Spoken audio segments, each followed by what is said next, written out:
Aula de número 12. Nesta aula nós vamos estudar o artigo 10º, tá? O artigo 10º, só uma curiosidade, né?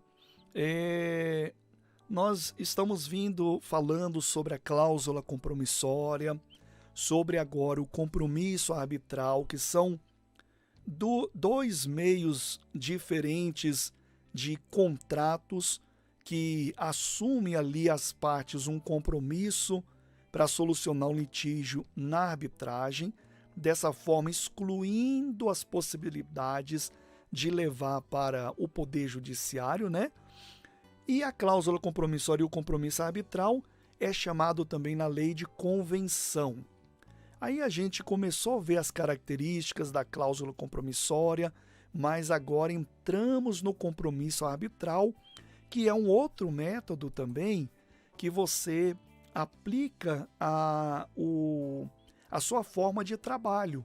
Então, por exemplo, eu só quero dar mais uma explicação aqui sobre isso. Então, por exemplo, eu falei das áreas de trabalho. Então, você como árbitro, você pode, por exemplo, firmar parcerias, né, sua prestação de serviço, com empresas que se utilizam de contratos para fazer negócios, né, com seus clientes, enfim. Mas agora o compromisso arbitral já tem uma outra proposta que você deve pensar também para ampliar o leque, as possibilidades de trabalho para que você possa trabalhar com essa ferramenta. Quais são as outras possibilidades que o compromisso arbitral traz? Diferentemente da cláusula compromissória, no compromisso arbitral, qualquer litígio que seja direito patrimonial disponível e que as partes tenham plena capacidade civil, pode ser solucionado na arbitragem. Então, esses litígios que não surgiu derivados de contratos ou que surgiu e que não tinha também cláusula compromissória, qualquer litígio que seja disponível e que as partes têm capacidade, pode ser solucionado na arbitragem, ou seja, ampliou mais ainda as possibilidades de trabalho com essa ferramenta. Por quê? Porque as pessoas, em vez de levar para a justiça comum, e aí ter aquele gasto com advogados, aquela espera, porque no procedimento comum, na justiça comum, pode ter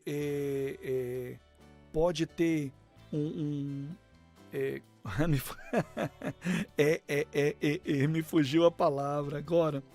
Pode ter um procedimento, pode ser marcado para outro dia, pode desmarcar, e aí começa aquele processo que as pessoas têm um desgaste, né? Até mesmo um desgaste emocional e também monetário, porque acaba sendo um procedimento caro que você tem que gastar com advogados, etc. e tal. Na arbitragem, tem uma proposta de uma solução de litígio rápida, barata, né? E eficaz. Soluciona o litígio. Então, com o compromisso arbitral, você tem essas possibilidades de pegar esses litígios que, não erre o nome, viu? Não são litígios pequenos.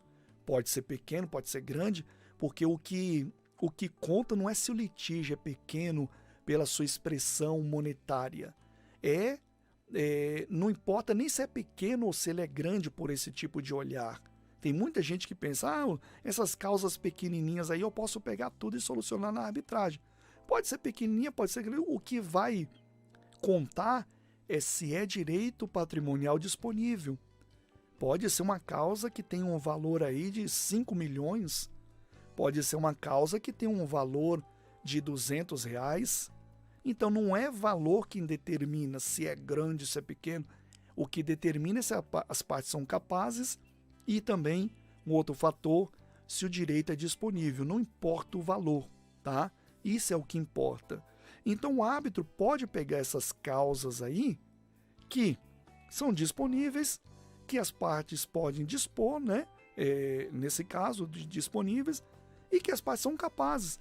e solucionar dentro da arbitragem através, e é aqui que entra, do compromisso arbitral. Então vamos ver mais sobre isso. Olha só.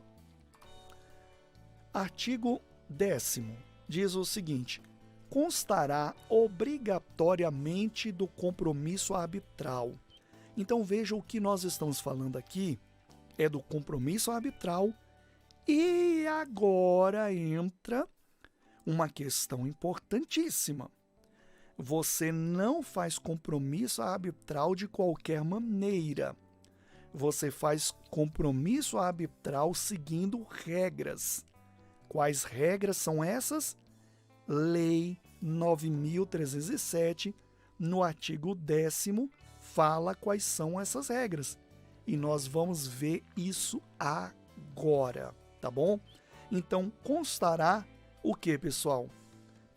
De modo consensual? Não. De modo, sei lá, digamos, opcional? Não, não pode. É obrigatório. Então, deve constar no compromisso arbitral o quê? Vamos lá ver as obrigatoriedades. Inciso 1, olha só. Nome, profissão, estado civil e domicílio das partes. Deixa eu chamar a atenção para você aqui, para essas obrigatoriedades que tem que constar no compromisso arbitral. Quando se fala em compromisso arbitral, aí você pode pensar, poxa, eu queria um modelinho já pronto, só para tirar e colocar ali os nomes das pessoas, né? E já está tudo prontinho. Não caia nessa besteira. O compromisso arbitral, ele tem que ser redigido por você e não tem modelo que vá cobrir essa obrigatoriedade. Por quê? Porque cada litígio é diferente um do outro, tá? É lógico que tem um padrão, e o padrão já está sendo dito aqui na lei. É só você pegar o artigo 10º e vai estar lá, constará obrigatoriamente o compromisso arbitral. O que tem que constar? Inciso 1, nome, aí está lá o nome das partes. Qual é o nome das partes? Coloca lá. Aí, profissão, qual é a profissão? Coloca lá. Estado civil, vai seguindo. Domicílio das partes, qual é o endereço das partes? Vai colocar lá. Até aí, segue um padrão e você pode até talvez buscar um modelo. Mas eu volto a repetir, não busque modelo. Por quê? Porque você não vai aprender dessa forma. Faça do zero, porque o que a lei está pedindo está simples. Você não vai passar o dia todo fazendo um documento. É uma coisa que demanda aí 15, 20 minutos no máximo. Então você não vai sofrer desgaste, é simples. Nós vamos passar os slides aqui, você vai ver que o que a lei está pedindo é simples. Então, não busque o modelo, aprenda a fazer, porque você é o profissional. Depois que você aprender a fazer o que você fez, aí você pode seguir aquele modelo que você fez. Não busque coisa mastigada. É aquele famoso ditado, né? Que minha mãe sempre diz. Ela ainda fala esse ditado. Ela fala bem assim: trabalho de preguiçoso faz 2 vezes. E é verdade, né? Quando você está na preguiça ali para fazer uma coisa e faz mal feito, você faz 2 vezes, porque você tem que voltar e fazer tudo de novo. Não faça esse tipo de trabalho. Então vamos seguir aqui. Nome, profissão, estado civil, domicílio das partes. 4 coisas que são obrigadas aqui, está no artigo 10º, no inciso 1, tá certo? 4 coisas aqui. E aí, a lei segue no inciso 2, falando o seguinte: nome, profissão, veja, tá pedindo de novo, mas olha só de quem. E domicílio de quem? Do árbitro. Tá difícil? Não, né? Temos 4 mais 3 agora, que diz respeito ao árbitro. A mesma coisa, nome, profissão e domicílio do árbitro. Ok? Então vamos seguindo. ou dos árbitros no caso de câmara arbitral. Aí já é uma outra história, né? Ou se for o caso, a identificação da entidade a qual as partes delegaram a indicação de árbitros. Aí nós estamos falando de arbitragem institucional. É aquela instituição que leva o nome de Câmara Arbitral, ou Corte, ou Tribunal, né? Onde você vai ter que agora pegar a identificação, né, destes que foram delegados para solucionar o litígio pelo juízo arbitral. Até aqui já ficou fácil o entendimento. E aí no inciso 3, entra uma outra questão que você tem que colocar. E essa daqui não tem modelo certo, tá? Qual que é? O mais, não vou dizer que eu ia falar o mais importante, porque tudo é importante, porque são obrigatórios, né? Mas olha só, a matéria que será objeto da arbitragem. Pronto. Aqui entra a questão, é a espinha dorsal aqui do compromisso arbitral. Qual é a matéria que será objeto da arbitragem? Ou seja, qual é o litígio? É o momento que você vai descrever o litígio. Então você vai sentar com as partes, vai entender o litígio, vai entender como ele surgiu e vai colocar ele no compromisso arbitral, tá? Então você tem que colocar tudo sobre ele. Tudo sobre ele. Ah, vamos supor que o litígio foi amassado no carro. Então as partes informaram que a parte A bateu no carro da parte B, causou esse dano. Esse dano foi convertido em valor, é o custo, né, para ser ali arrumado ali o carro, né? E aí gerou-se o conflito, a discórdia e tal, em questão desse valor. Estou dando um exemplo aqui bem simplório mesmo, tá certo?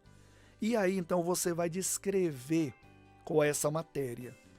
Nessa descrição da matéria que será objeto de solução na arbitragem, você já tem que analisar também uma coisa muito importante.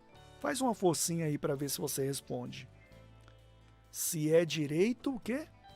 Patrimonial disponível, ou seja, as partes podem dispor desse direito, elas podem entrar num acordo ou esse direito ele é indisponível. Aí você tem que ver as aulas que nós falamos sobre isso. Direitos patrimoniais disponíveis, lógico que ao longo do curso, nas próximas aulas, nós vamos ampliando mais sobre isso, tá? Ou seja, está livre para as partes dispor. Um exemplo, dentro desse exemplo que eu estou dando aqui, foi da batida do carro. Suponhamos que esse carro da parte B, que sofreu dano, faz parte de uma herança que está sendo ali dividida em juízo. Esse patrimônio está disponível ou indisponível? Indisponível. Por quê? Porque não é da parte B. Não pertence a ele, não está livre para ele vender. Por que não está livre? Porque está em juízo, em repartição. Então não está livre. Ele não pode fazer o que ele quiser com esse bem. Quando é que está livre? Quando eu posso fazer o que eu quiser. Eu comprei esse celular, ele é meu, está pago, não pertence a ninguém. Posso jogar ele fora, posso quebrar, posso dar, posso vender, posso colocar o preço que eu quiser, desde que, né, só não sabe se vai ter o comprador, mas você pode colocar o preço que você quiser. Ou seja, está livre. É um patrimônio disponível. É um direito patrimonial disponível. Então, esse direito que eu tenho é um patrimônio disponível. Então, nesse exemplo aí, nós estamos vendo sobre que tem que ser inserido no compromisso arbitral, assim como também na cláusula compromissória. Essas são as mesmas regras que são válidas também para a cláusula compromissória. Aí volta aquela temática que a gente já viu nas aulas anteriores. Quando é que a cláusula é cheia? Quando ela foi convencionada. Quando é que ela é vazia? quando não foi convencionada. Só tem uma menção que se surgir o direito, que o litígio vai ser solucionado na arbitragem. Mas que arbitragem? Está vazia, não está informando nada. Quando é que ela está cheia? Quando foi convencionada. E o que é a convenção? Isso que nós estamos acabando de ver. Exatamente isso. Tem que constar obrigatoriamente nome, profissão e domicílio das partes, do árbitro. E aqui agora a gente está vendo, a gente já viu também na aula anterior, que tem que ser por escrito, tem que ter testemunha ou por instrumento público. Agora nós estamos vendo que tem que ser inserida a matéria que será objeto da arbitragem. E aí, no inciso 4 diz, tem que ter também o lugar em que será proferida a sentença arbitral. E aqui a gente já estamos encerrando essa parte das obrigatoriedades. Veja, são muitas coisas? Não, poucas coisas. Por isso que eu volto a falar, não saia atrás de modelo.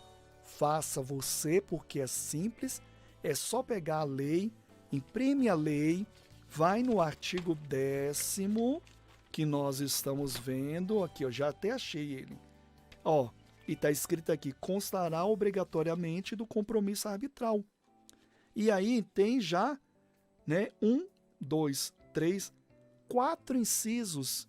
Ou seja, tem uma listinha aqui do que deve ser constar.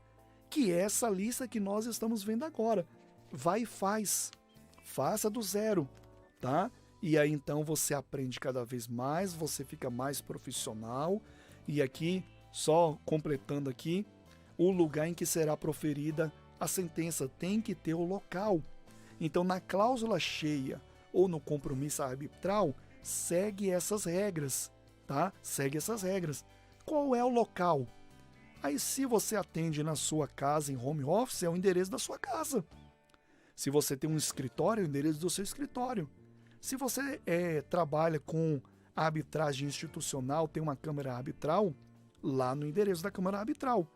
Tem que constar o quê? Obrigatoriamente. Tá certo? Então, esses são as obrigações para o compromisso arbitral. Tem que constar obrigatoriamente. E aí nós vamos ver na próxima aula algumas questões que poderá também constar no compromisso arbitral, mas já é a próxima aula, tá certo? Então vamos lá, vamos à nossa próxima aula.